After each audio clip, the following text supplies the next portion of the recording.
Stop the pain and struggle. It's time to break free. Discover freedom with the Power of Releasing podcast with your host, Lance Crane.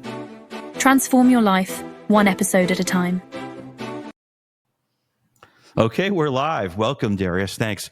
I'm Lance Crane, the director of the Release Technique.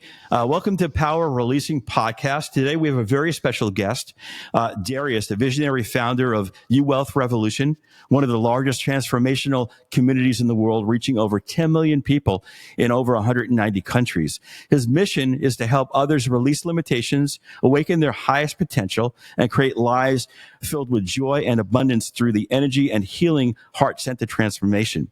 In this episode, we like to talk about living your highest and best life. Darius shares how releasing can unlock your unlimited potential and help you create the life you truly deserve. Welcome, Darius. Thanks for joining us. Thank you, Lance. It's an honor to be here. Yes, I know we have a long relationship with Release Technique and Larry Crane. You were doing many calls with him when he was around, and I think our relationship starts all the way back from the beginning of Wealth Revolution. And I know Larry was very, very proud to be on your show, and it was a great relationship for many years. I think over 15 years. I think it's I think almost 12 to 15 years. I think it's been hitting. So it's great to have you on the show, and I appreciate you spending the time to come on our show, The Power of Releasing, so on. So I had a couple of questions for the releases. I wanted to go over a couple of things. I did a little background, and since we did have a relationship over the years, so I pulled a bunch of questions together, and wanted to start off with, maybe you could share with the viewers how you shared your story with. Can you share with the viewers basically what inspired you to create Wealth Revolution? I appreciate that. Absolutely. And yeah, you're absolutely right about the long history with the Release Technique and with your dad, Larry Crane. And some of those early shows we did were just absolutely pure magic. And, we did a show recently. You came on and that was magical as well. So yeah, there's definitely a really warm place in my heart for the Release Technique and all the work that you and your father have done. So it's like, going back in time and just remembering some of those golden experiences, but also the cool things that are to come forward. For me, my awakening, I didn't know of the Release Technique back in 2008. I wasn't exposed to really anybody in these communities. I was a practicing lawyer. I had a real estate business. I was teaching people about real estate. I was also teaching people about asset protection. I had a seminar company. I spoke in the U.S. and Canada at different events. I had clients all over, and I was really not very happy, actually. I was married previously, got married because I was dating somebody, and I turned 31, 32, and I thought, okay, got to get married, and I guess this is going to be the one. And I just rushed right into it, right? Not very conscious, not very awake, just kind of acting and reacting. And ultimately, right around 2008, things started falling apart. Even though I was a relatively successful attorney, was doing okay, was writing books. I had written about 7 to 8 books at that point, full-on courses on real estate, on law. I had clients all over. And I was generally like out there, but inside I was not really happy, not really living my truth.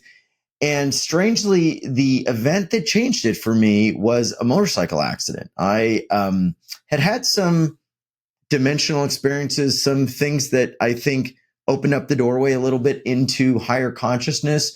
But it was this particular accident, Lance, that really literally knocked me out of my body, so to speak.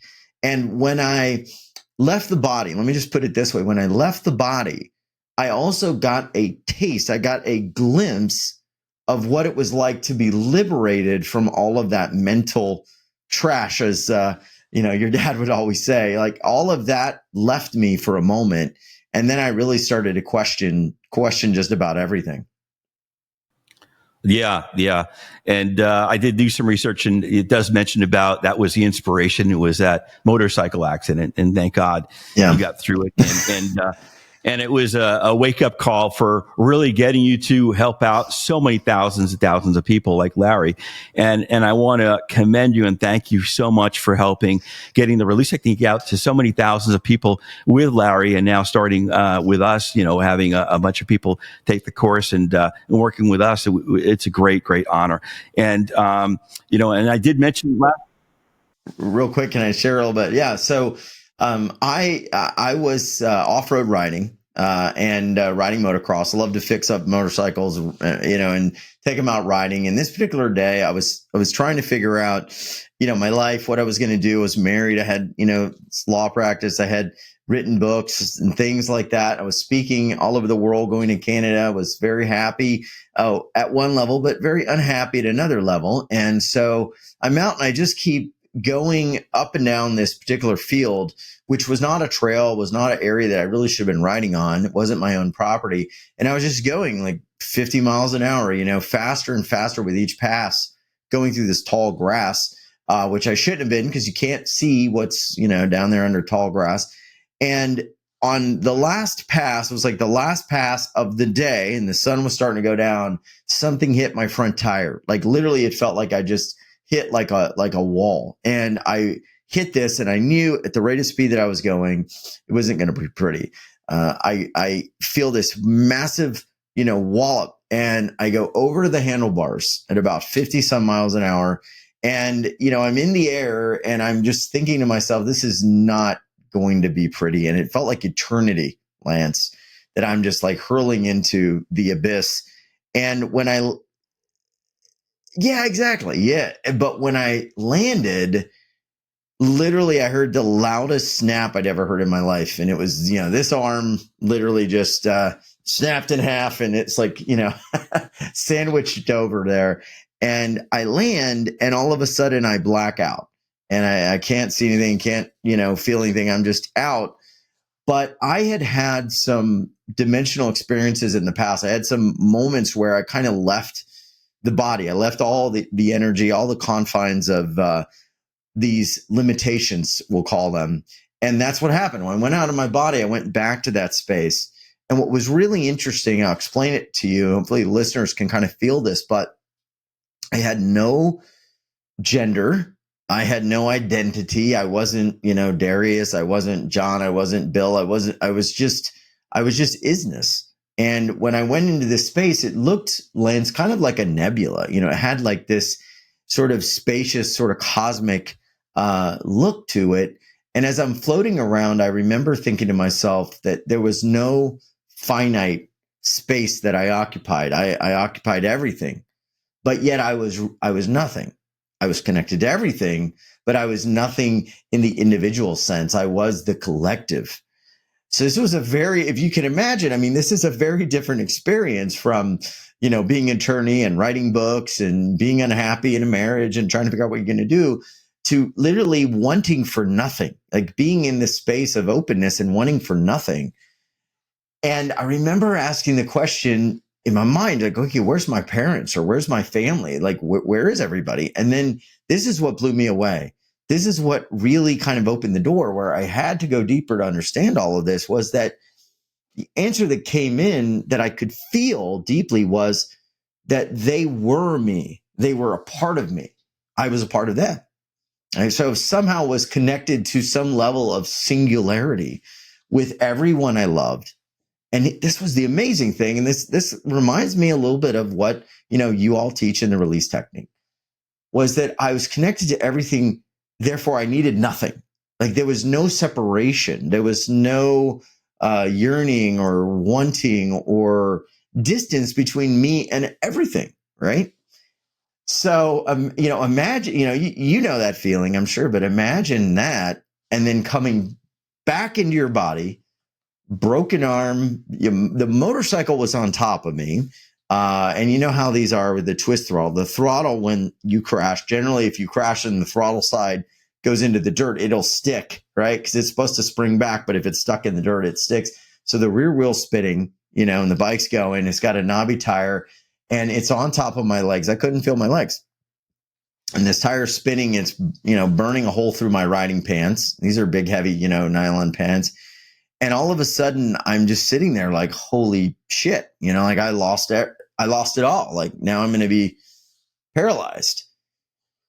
And all of a sudden I looked at this tree and there's this bird sitting on this Texas big oak tree with this beautiful canopy, and the sun's kind of starting to go down. So there's a little orange, haze in the air.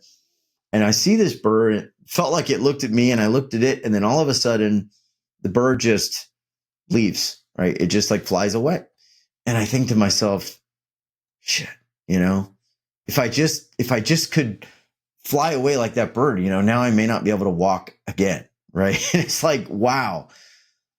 So terror comes over me. But then just in that moment, all of a sudden, like I could feel like grace. I could feel like there was something, like the lesson had been learned. Like there was something where I was going to regain my legs. I was going to regain everything. And I just felt like peace. And then all of a sudden I felt my legs come back. I felt like I could kind of move.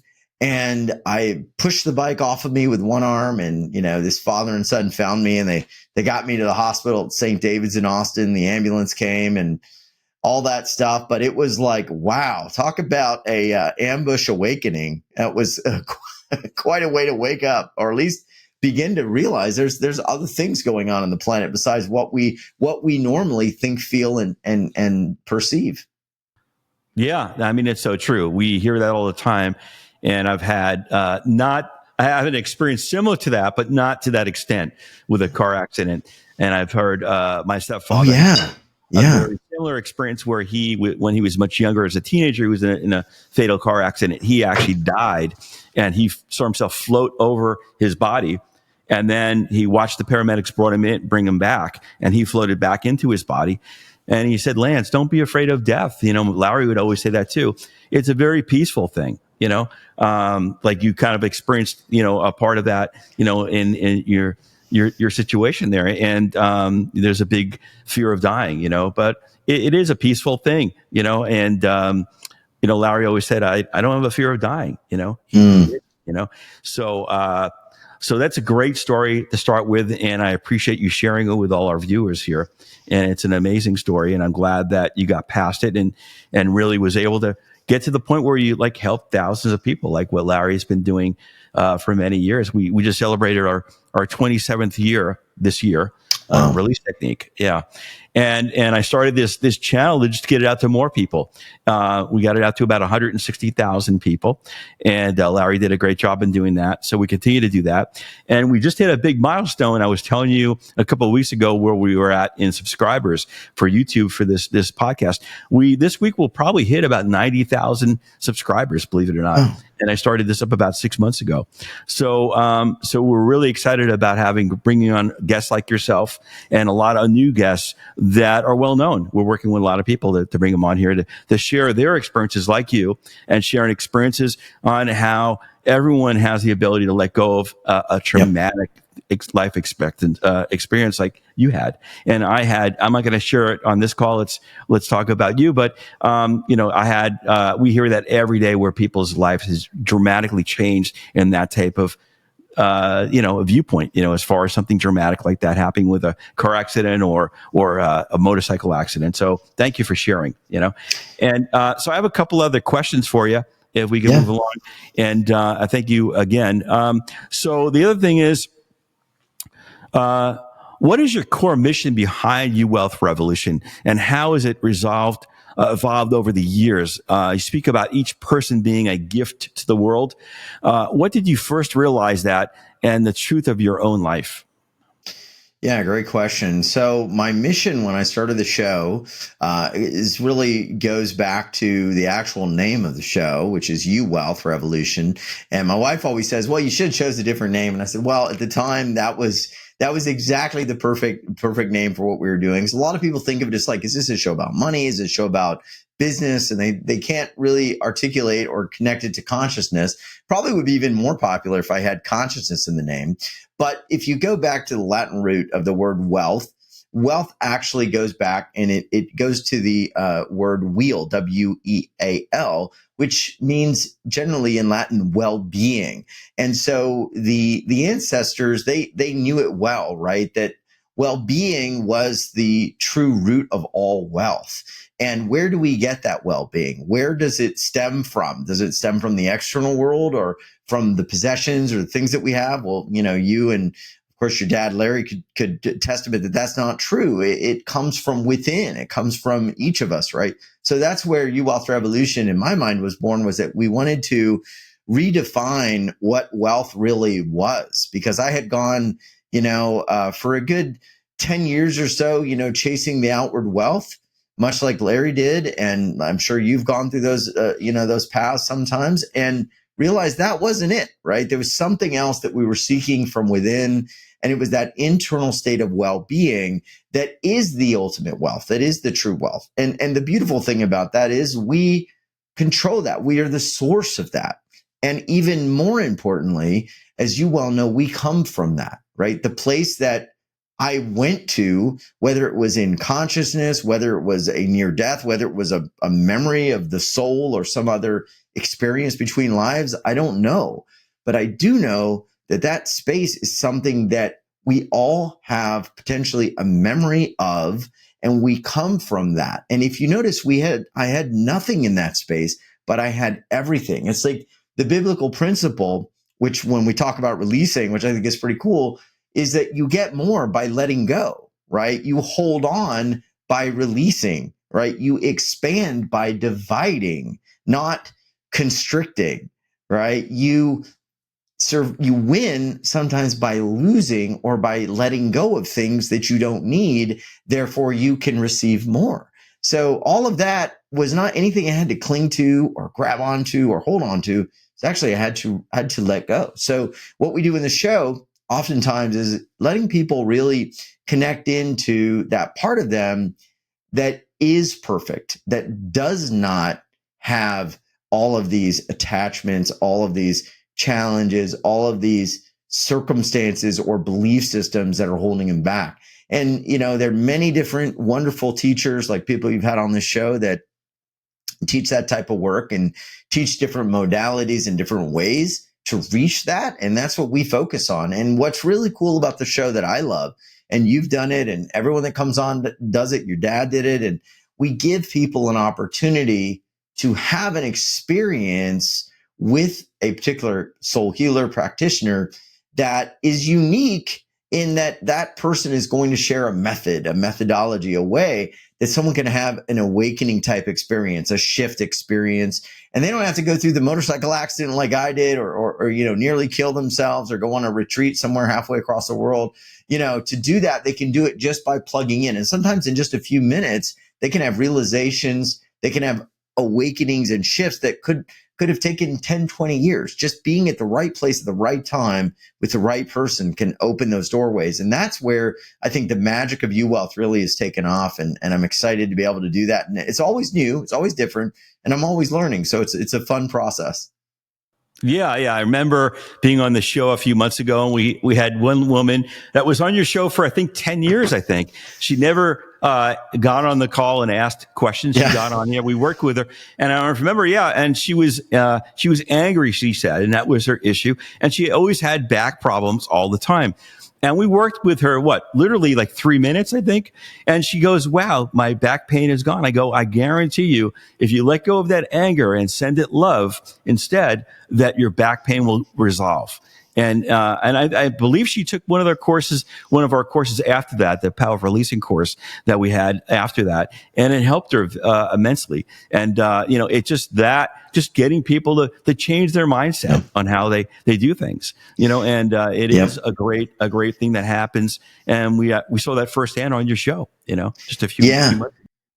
Can I mention something? Because you said something really cool about that experience was you got her to let go of the anger and plug into love.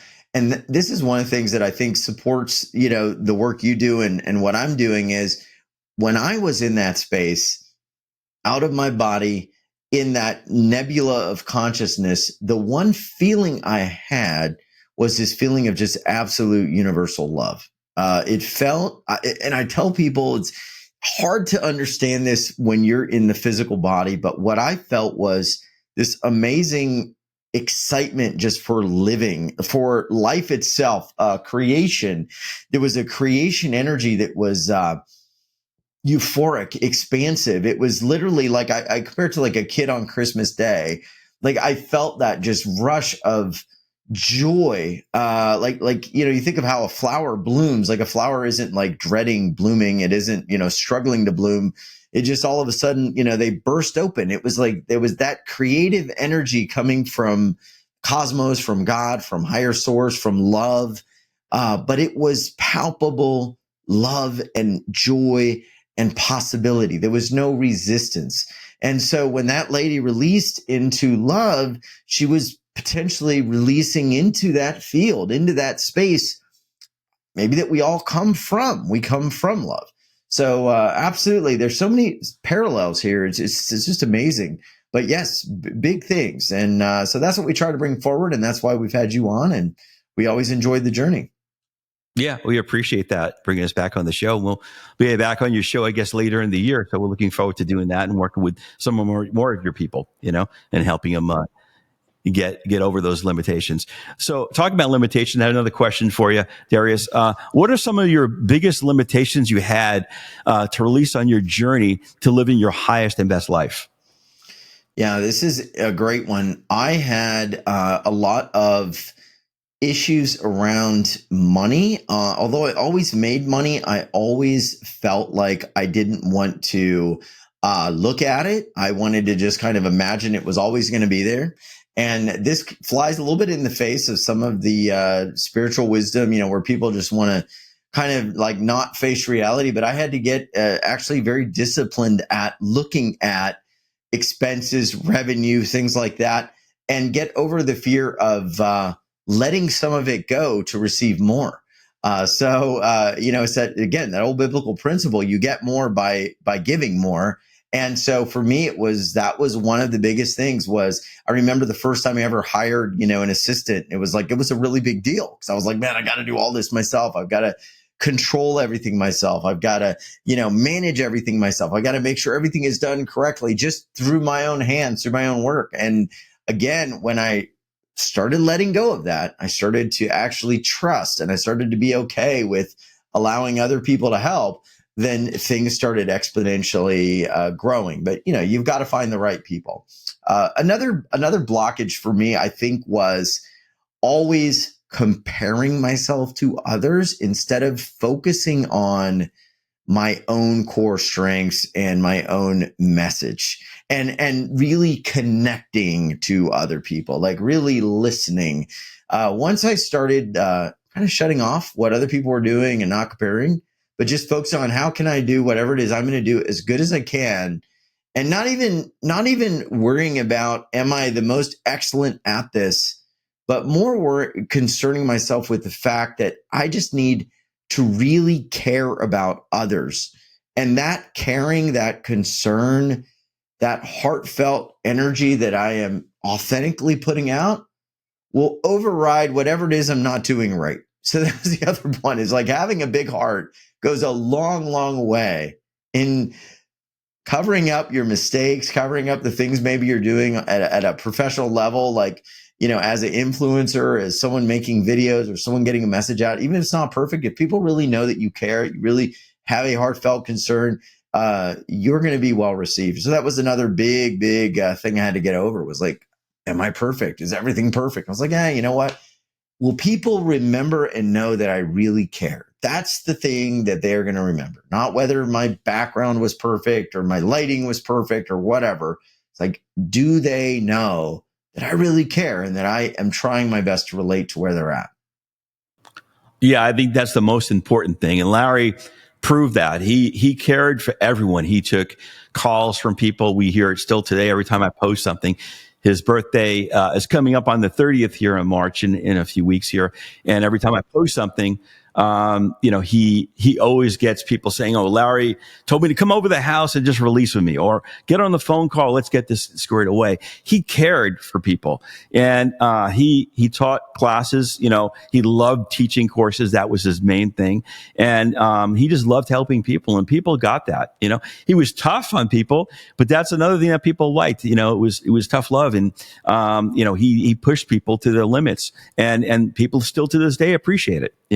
And that is true, that you have to love what you're doing and have to show that people what you do is truly want to help people, and people feel that. And that's something that you do. I see over the years of watching your show, that's typically what you do, and you can see that true love of really wanting to help people, and I appreciate that.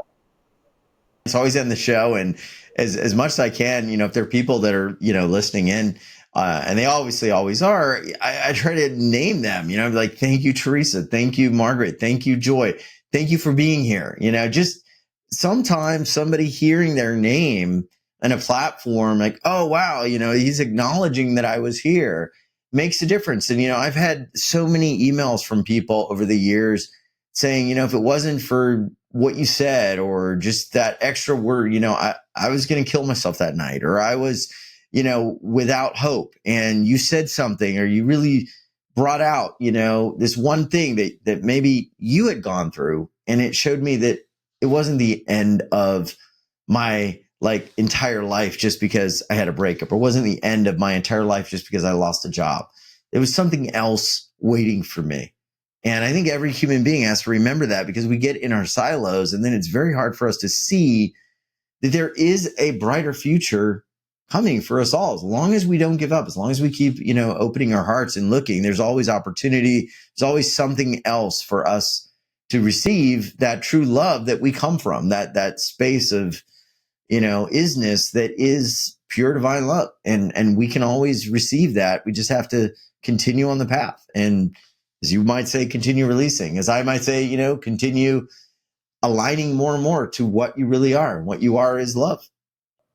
Yeah, I mean, and the answer to everything is love, and that's what Lester always told us, and it works. He did, if you're yeah. trying to fight with someone, you send them love. We have exercises at Release Technique where we do that, Yeah.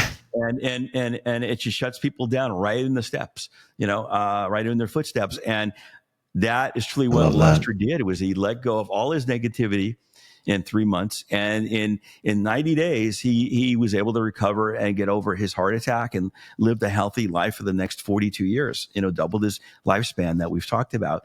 And that's why we did it. It was love. It was all about letting go of all his negativity and just love, as Larry said, and that's truly what the connection is, of course. And the answer, it's that simple. Making a decision to do that is the one thing that is the hardest. But once people make that decision, you see people's lives changes. And I've watched it for the last 40 years. People change their lives just to do that on itself. It's amazing work. It really is. A couple other questions I had for the viewers here.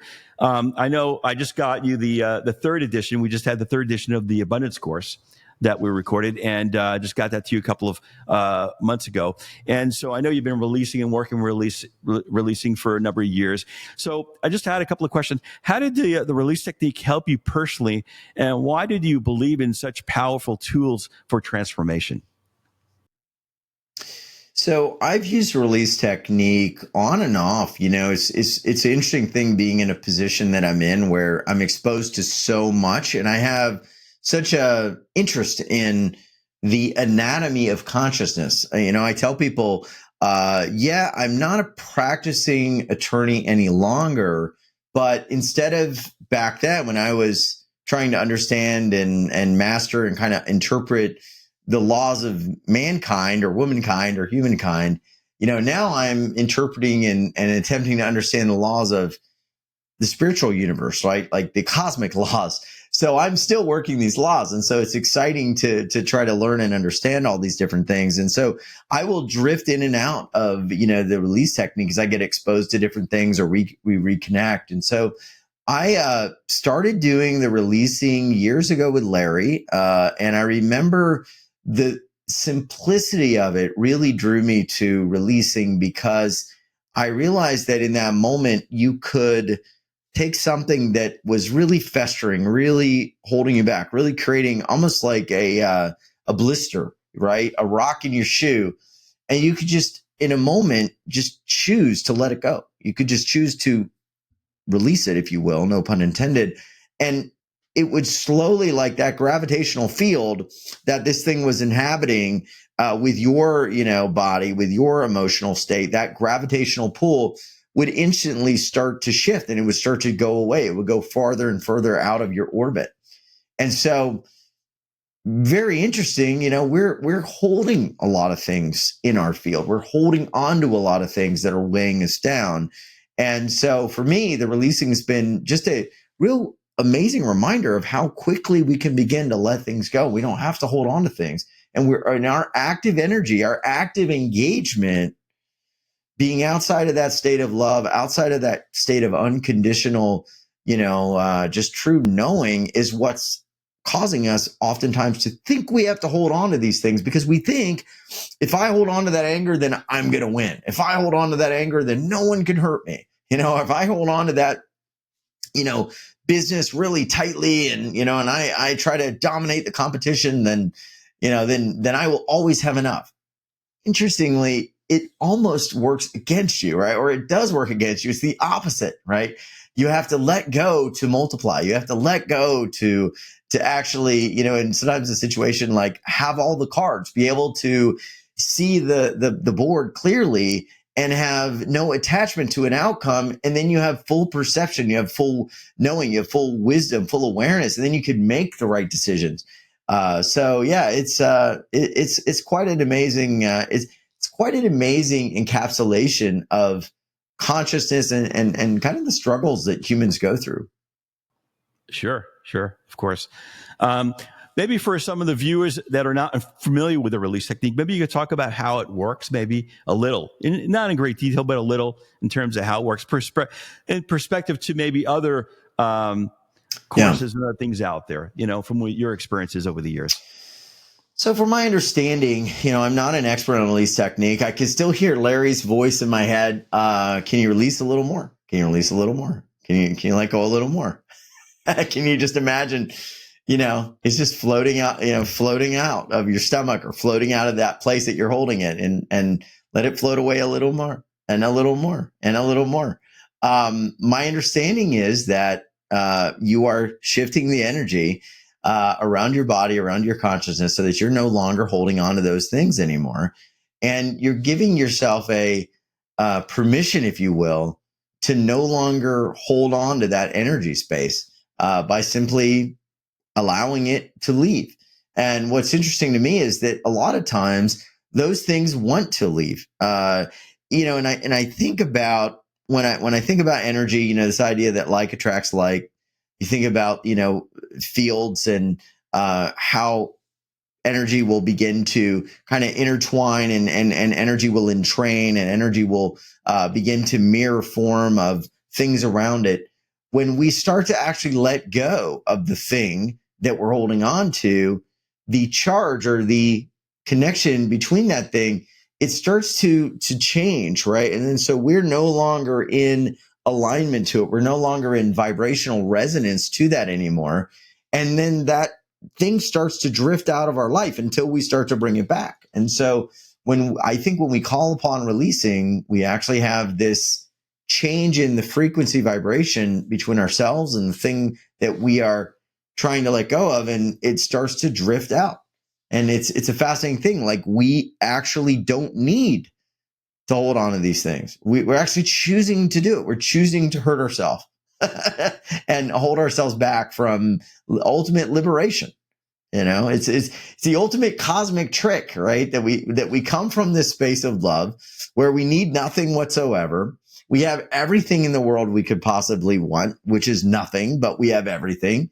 And then we come here only to believe that we have to acquire and hold on to and consume everything to really feel and be fulfilled. But it's actually the exact opposite. So it's almost like, the shortcut to the universe, maybe the answer is to actually, as I say, like want nothing, but have everything.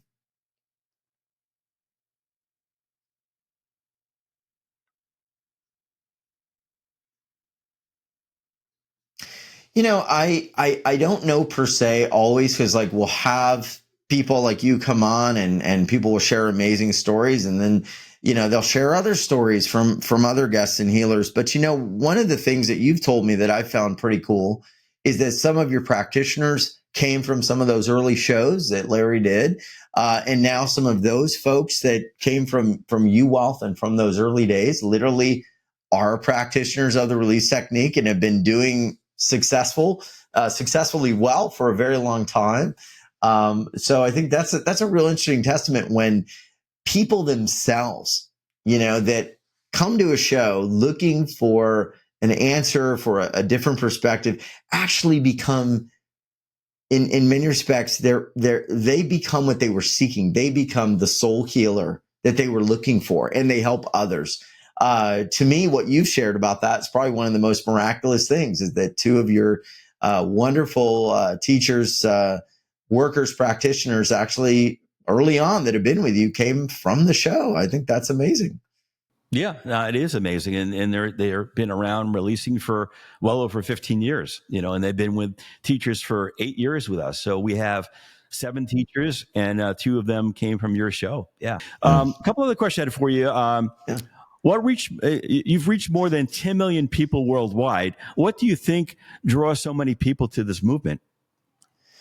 I think in every human being, there is this longing to know something that I guess in this physical world isn't always apparent, and we all have this spiritual seed that we know is there, and we're trying to discover like what we are. We have this knowing, and whether that be through, religion or finding Christ, which is wonderful, or maybe going outside the reins of that a little bit and wondering like a little more about our cosmic origin, what we are, why we're here, what are some of the mystical things maybe that we're called to explore? What are some of the ways that we have, abilities and healings, maybe like Christ was able to do? Like, is that power in all of us?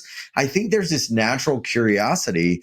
I also think there's this natural thing happening with humanity itself that we get into a lot on the show. And some people call that ascension. Some people call that like the activation of what's called the 12-strand DNA, that a lot of people talk about, this sort of galactic cosmic prophecy that's unfolding, where humans are elevating consciously more and more and becoming, higher vibratory beings. I think that is happening as well. So I think it's this natural evolution of humanity just starting to question and say, hey, what else is there? And what else is there for us to realize and actualize? It's interesting. I was in a group years ago. It was an evolutionary kind of leadership council group. A lot of people were in this: Deepak Chopra, Greg Braden, and there was a gentleman by the name of Mr. Beck, and he was one of the original folks that came up with a construct, a framework called spiral dynamics. And spiral dynamics is pretty fascinating. It's a way to explain the evolution of human consciousness. And it was based on different colors and different sort of realms of understanding that humanity was moving through. And I'm not an expert in it, but through what I had learned through the show and just through my own awakening experience and my own downloads of humanity moving through these like ascension timeline and moving more and more essentially towards love and towards full awareness, right? That we were moving into this space, and I could see this happening. I could see world events. I could see things shifting. And I was in this group, and I remember like taking a look at something that was happening globally at the time. And I explained it in light of consciousness and this awakening and this ascension. And all of a sudden, Mr. Beck said, "Oh my gosh, are you a spiral dynamics, like, follower or, expert?" I was like, "No." But he's like, "Well, that's spiral dynamics. That's what we're saying." And so I was like, "Well, how is it that me, an attorney who's interviewed, wonderful people about consciousness and spirituality, could understand the tenets of something like spiral dynamics, which I had never been exposed to?" Well, it's because something is happening in all of us where we're starting to get this sort of cosmic heartbeat, this cosmic message that there is like this singular truth or this singular reality construct out there that we all come from, that we all know what it is, that we all have this awareness of, just like, ducks fly south for the winter, just like bees kind of resonate with the queen and the hive, and they kind of know, how to work in unison based on some of the impulses coming from the queen. It's like we have that. It's just like plants grow to the sun. So all of this, I think, is happening cosmically. We're all kind of waking up. And so UWealth was there at the time when a lot of this was unfolding, like 2010, 2012, all of this harmonic convergence coming in and all of this events just waking people up. So, it's a natural evolution of consciousness. And I'll say one more thing, Lance, when we started, wasn't a lot of people talking about this kind of stuff. Now go on YouTube and type in consciousness, spirituality, ascension. I mean, you'll get thousands and thousands of videos and people getting it, people saying all the things that you, me, and Larry were saying at different levels, years ago. It's becoming more and more common knowledge. So yeah, I think those are all the reasons, man. I think we're all kind of moving towards it. We're just flying south for the winter and heading home. That's true. Basic instinct. Everyone has that. Yes. True. So another question I have for you is, can you share a listener story or testimonial that deeply touched you? Yeah. I've got, a lot of different ones through the years. One of the ones that I think I always have to be careful because, we don't diagnose disease. We don't treat disease. We're not doctors. We're not doing any of that. I always say that the soul is the ultimate healer. And just like you've mentioned, like getting back to that state of love, being able to release brings the body into resonance, maybe with whatever divinely it can do in its natural state. And if that's wellness, if that's vitality, wonderful. But one lady that wrote to me, Susan Bradley Bortfield, years ago, she was essentially bedridden. She was taking 22 pills a day. Doctors told her that she needed to be on a pain pump for the rest of her life. And we're not healers. We're not doing anything related to treating illness, of course. We're just sending out love and good information. But through the show, she just listened. She started to connect to more love. She started to let go of that stuff that really wasn't her to begin with. And she couldn't walk before. And then all of a sudden, everything shifted, right? She started being able to walk again. She wasn't necessarily needing to utilize all of those things. I'm not saying that that's going to happen with everybody. I'm not saying that we did it because I want to watch for the FTC. But I think the truth is that when we can hold more of a vibration of love, just like Susan saw, a lot of the things that we are holding on to that aren't love are somehow making our body unwell, making our body not feel well. And if we look for something outside of us to deal with that symptom, that could be necessary. I'm not saying I know in every case, but if we can start from within and we can let that go, then like Susan, we may find that we are healthier, we're more complete, we're wiser, we're more abundant than we ever thought possible. So she's got to be one of my favorites because bedridden, 22 pills a day, and, having these things that nobody can figure out what's going on. I like to think that we all have an amazing ability to be whole, well, and complete. And I'm glad that we can bring that to people. Yeah, I mean, amazing story. And we hear that a lot at Release Technique too. And we've helped so many people at that. Oh, yeah. It's changing people's lives. And I've used it in my own life where doctors diagnosed me to say, you have to take this medication the rest of your life. I stopped taking it. I used releasing. Larry said, you ever heard of a thing called releasing, Lance? Start releasing.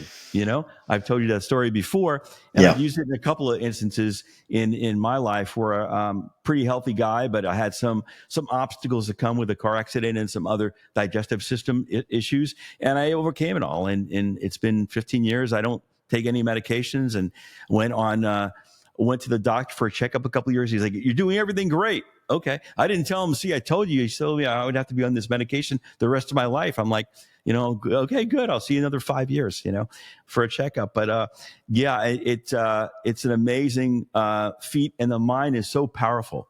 And so, as Larry said, creative, and people set into that mindset. They get diagnosed for something and they follow the instructors' instructions on that diagnosis.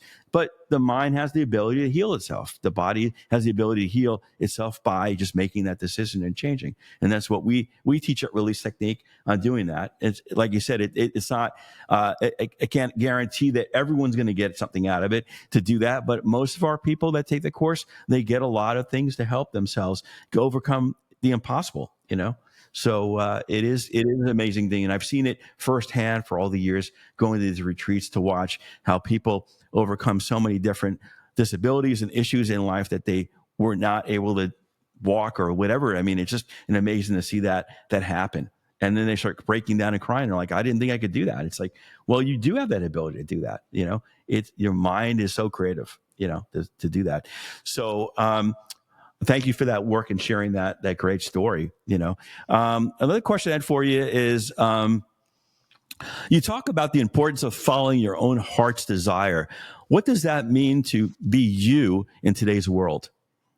Yeah, that is a great question. I think a lot of people are so inundated with information, and me, myself, going back just 15 years ago, there was less social media. There was less videos and YouTube shorts and Instagram and TikTok and everybody kind of telling you what you need to do to be successful.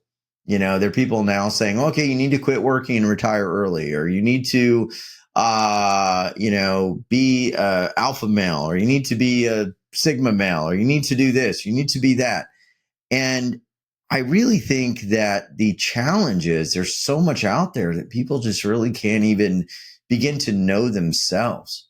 You've got to, if you can, take time to really know yourself. What is it that you enjoy doing? I've always said years ago, I had a program called the Soul Genius Circle years ago, and it was about your own soul genius, that we all have a genius. We have something we were here to do, maybe multiple things, but we have something that we were here to do that is unique to us. We have some gift that only we can give. And I know that sounds cliche, but here's how it becomes real tangible. It's like, what is it you would do if you had all the money you could ever need? What would you be doing right now? What would you do to give back to the world in contribution? A lot of people say, oh, if I had all the money I would ever need, I'd take a vacation, I'd go on cruises, I'd travel Europe. Great.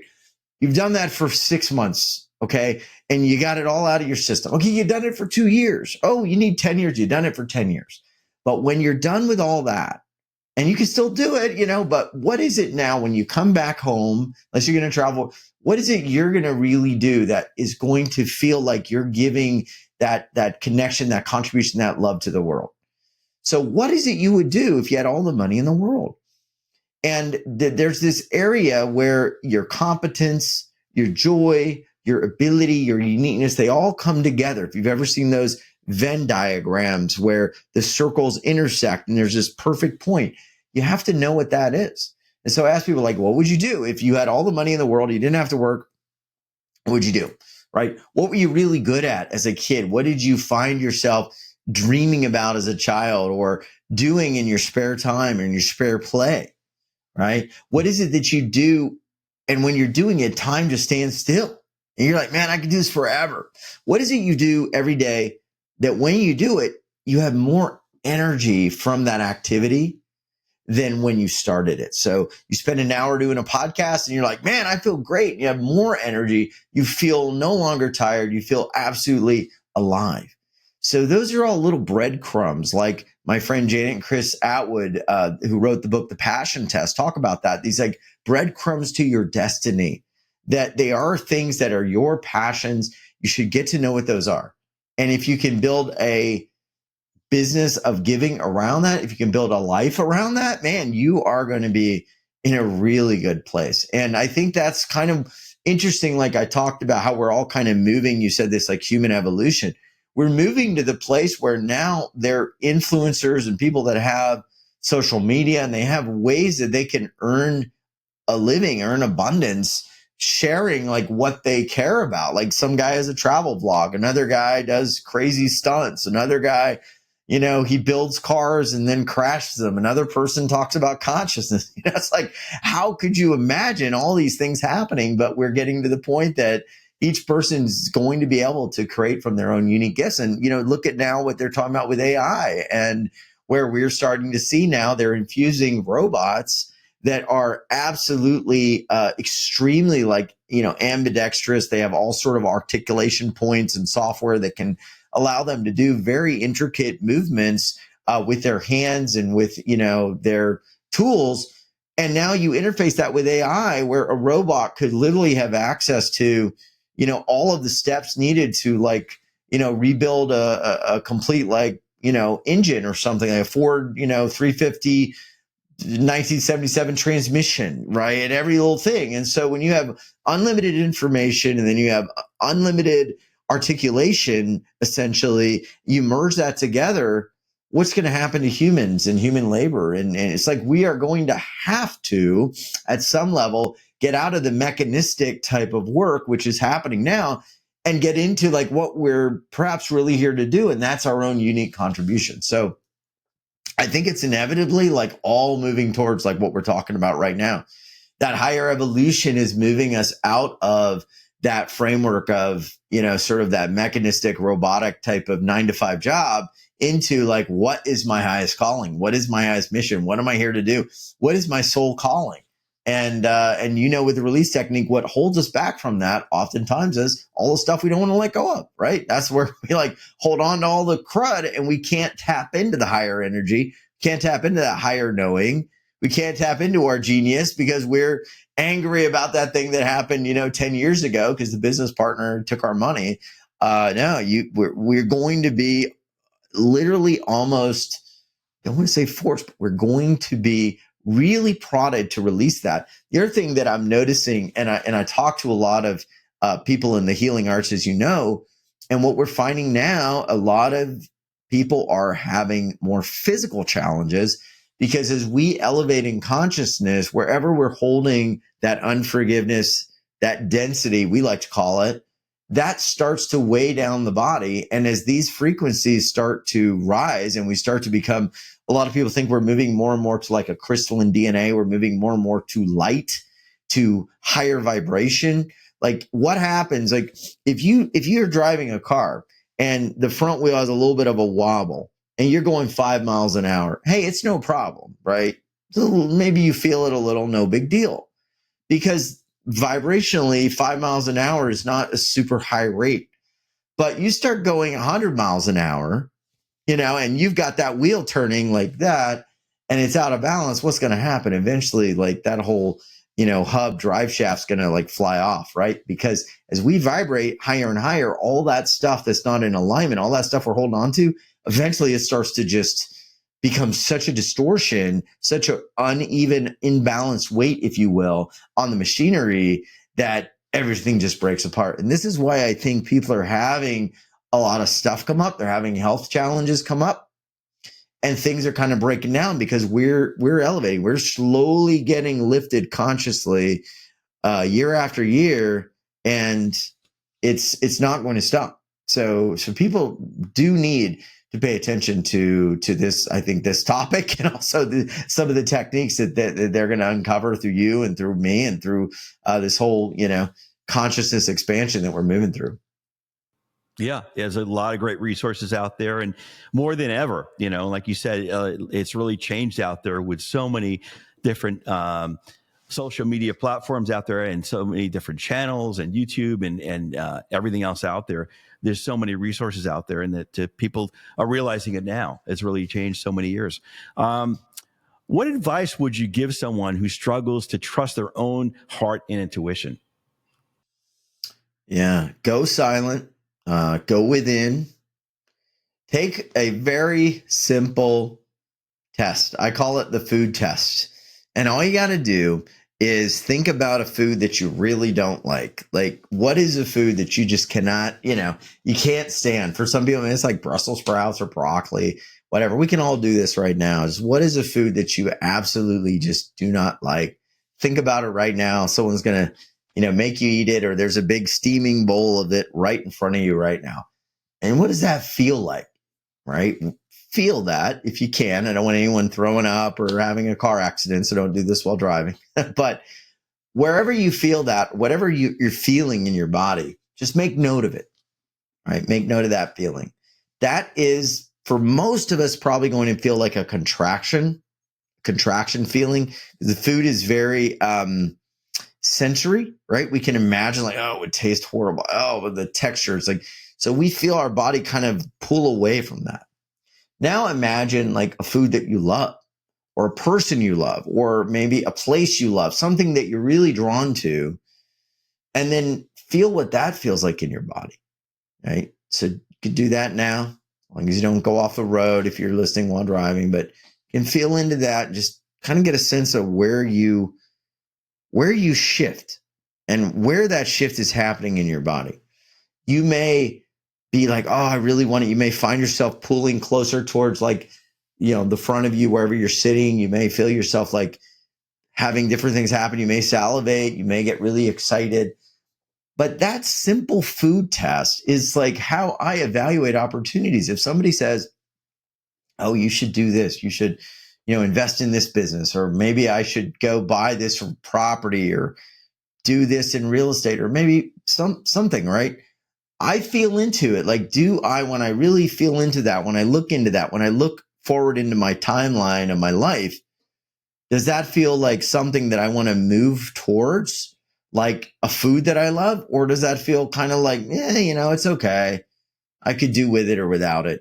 Or does it feel like very contractile, where you're just like, man, I don't want that at all, right? And they're going to be people, they're going to be opportunities, they're going to be things that will make you feel either drawn towards, or you're going to feel like, man, I want to pull away from that. And that is a really visceral way to activate this gut brain that we have, because we do have a brain in our gut. Now, you mentioned the heart, and there's another test you can do as well. If your heart feels expansive, if you start to feel like this area open up, right, when you think about something, that would probably mean that you are aligned to it, that you are excited about, that you're congruent to that thing. So I tell people, like, imagine something you love very much, like a pet, or like your spouse, or like a situation that if you do this thing, like, you feel so much joy, you feel so much love, you just feel amazing. Maybe it's like, you help somebody who's in need. You go sing songs for, the old folks home, whatever, on Christmas Day. I mean, I remember when I was going through my divorce, or that first marriage ended, I did that for like 3 Christmases, like filled myself with so much love, doing things and always helping, that like it felt like my chest was like enormous. I could just feel my heart, like it wanted to just explode outward, my emotional heart. So you can feel in and go like, what is it that I'm thinking of doing in my life? And do I feel my heart absolutely expand like that? Do I feel myself pulling towards it like a beautiful meal that I like to eat? Or do I feel my heart feeling kind of closed off and just uninterested? Do I feel myself pulling away, my stomach kind of going, oh, I don't want that? You can tie into some of that visceral reaction, that visceral intelligence. Usually it's not wrong. A lot of people say, I should have listened to my gut. I should have followed my gut about that person, right? So you can do that. So that's what I would tell them. Get really clear on that, and that will get you very, very far in life. And you will know oftentimes what's the right thing to do or what's the wrong thing to do, including people as well. Sure. Thanks. What's your vision for Wealth Revolution in the coming years? I'm not sure. I think that what I'd ultimately like to do is let the show continue. I think it's already fulfilling its mission. So, I see that I'll probably one day find somebody to host it, and maybe step back into the background a bit. But I think that in many respects, it's been fulfilling its mission and will continue to. I think that people are now planetarily. I was just thinking about this. people are now planetarily, and I'm not saying it's because of the show, but I do think that they're finding that wealth. And that's where we're seeing this proliferation of people kind of following their bliss and then building a life around it.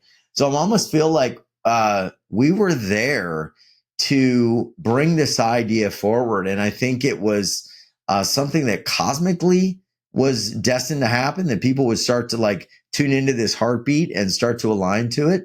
And I also think that it's something that we help put out. And I think that it's all kind of happening perfectly. But I see it continuing. I think that eventually I'll step back and let somebody else, do the interviews and stuff. And we'll just keep sharing our light with the world and see where it goes. Great. One last question. We're coming to the end of the podcast, but I have a couple other questions. This one last one I had was, if you were to leave one message that could leave with every listener today, what would that be?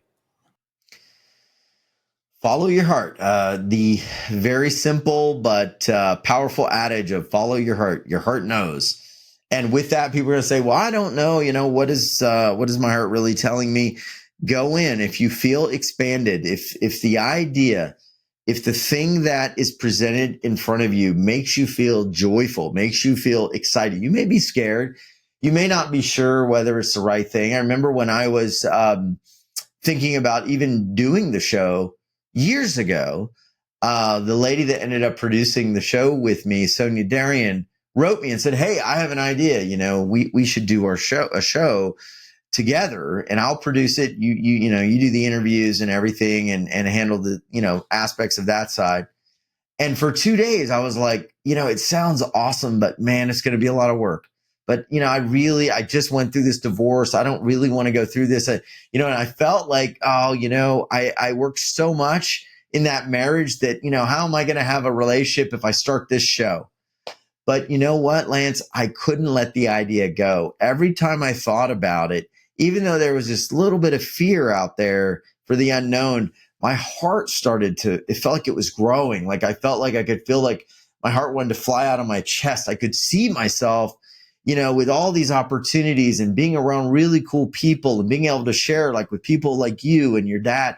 I could see this really amazing future hanging around and getting to talk with and connect with some of the greatest minds and hearts and souls. And I was like, God, I can't let that go. And so for a few days later, I was like, I've got to do this. Like my heart will not let this thing go. No matter how hard it would seem or what I didn't understand, I had to do it.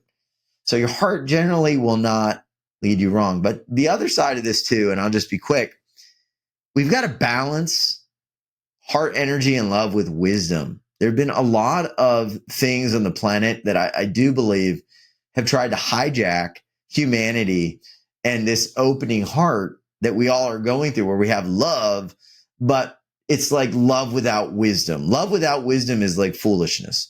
So you can have a big loving heart. You can have a lot of joy for something. But if you don't combine it with a little bit of wisdom, common sense, and discernment, it's really the word is discernment, right? Then you could get led down the wrong trap. So you got to balance all of that. So if something seems too good to be true and someone's like, oh, you could do this and this, you're just like, oh my God, it'd be so great. But I'll always like discern, like, okay, in my gut, does it feel like this person is telling me the truth? Does this person seem like a good person? So there's a balance, there's a dance, and you will master it. You will learn it. You were designed to do it. So just practice that. And I promise you're going to make wonderful decisions. You're going to be a big light in the future of humanity if you just follow those things, and in your heart you can do anything you truly set your mind to. And I honestly believe that. Absolutely. It's entirely possible to do anything that you see anyone else doing on the planet. You can do it in your own way, and you can be magnificent at it. And you were absolutely here to do something that would be magnificent, or you would not be born. Great. Darius, maybe you want to share with the listeners where they can find your show and how they can get engaged in your show. And maybe you talk a little about the season coming up that we mentioned. Yeah, well, you can go to the website Wealth, WEALTH, Revolution and You Wealth Revolution. And there you're going to see all the information on our show. You're going to see some of the guests, the things we're doing.